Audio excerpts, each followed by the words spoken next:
Bunge power. Bunge power. Firstly, I'd like to send my condolences to the families that lost their loved ones during this period of the maandamanos.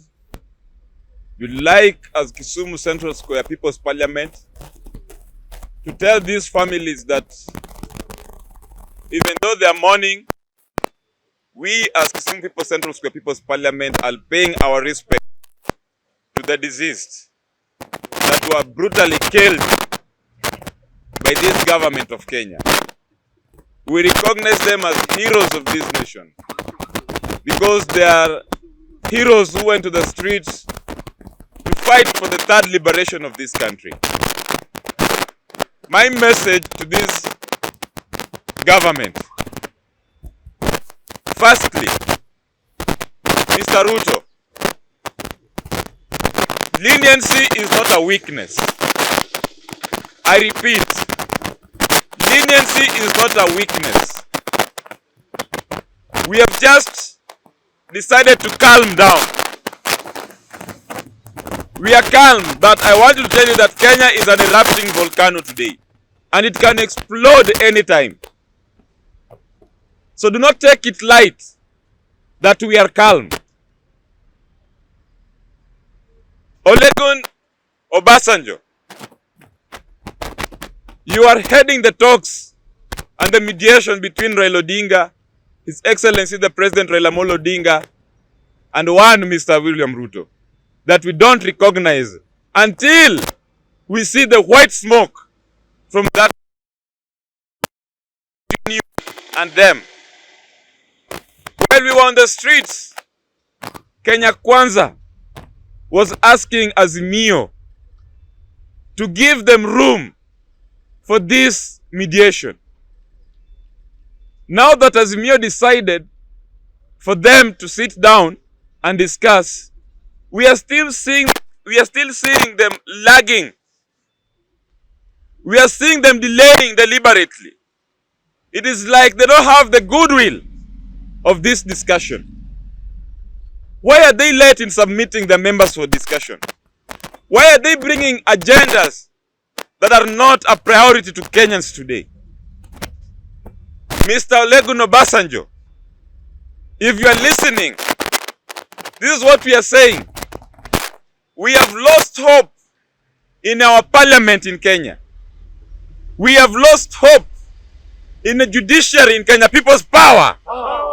We have lost hope in our judiciary in Kenya and parliament, I repeat. And the only thing that can save Kenya today is the constitution that we passed in 2010. That is the only strength we have as this nation.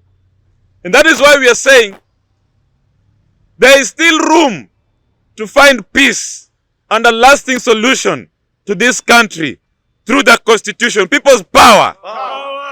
It is just the constitution. Raila Odinga is not a fool to those Kenyans who are disturbed with his latest decisions. Sometimes you have to change tactic. And sometimes you can retreat, not because you have lost, but you retreat to live and fight for another day. People's power. So, we have seen what Ruto can do to the hustlers that he campaigned. He was going to change his lives. He's killing the same hustlers that he said he was going to change their lives. Mr. Ruto, you are merciless. You are evil. One said, even the devil was an angel. Today, it is in broad daylight that even the devil was an angel. We might be reading these things in our churches, but this is what we are seeing today in broad daylight. Therefore, this is our plea, that the first crisis we are having in this country is the cost of living.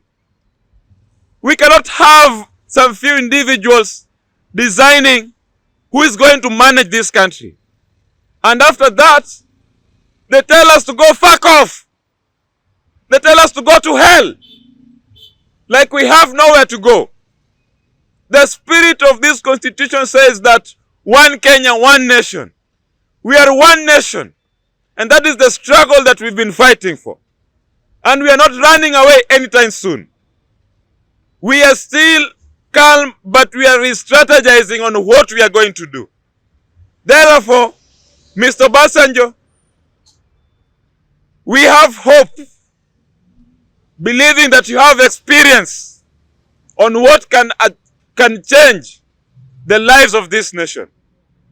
If the cost of living in this nation cannot come down, I'm telling you, we'd rather all die. Because where we are already slaves in our country. We cannot eat with peace. Our children are going to school hungry. They don't have enough food to eat. We cannot pay the school fees that the government is asking us to pay. We cannot pay our bills. Even the salaries we are earning, the government is still sneaking and stealing from us. We don't have any system that we can go to. Our courts are playing Tom and Jerry game, the cat and mouse game. Today, they cheat you that they have given you a freedom. Tomorrow, they come back and nab you again. Just yesterday, the finance bill was passed that is against the will of this nation. The court pretended that they have thrown it out. The appellate court again decides that they are going to take our cash. We are saying that we shall not accept, and we are not giving up anytime soon. People's power! People's power! Therefore, Raila Molo Odinga, we are asking you not to give up. As long as you're still alive, we are still behind you. Nobody is running away. We believe and have faith that you have the interest of Kenya at heart. And that is why we also have you at heart. And we are going to be your pillar until we succeed in this third liberation. People's power. People's power. No retreat. No surrender. No retreat. No surrender. A luta continua. Again, a luta continua. Thank you very much.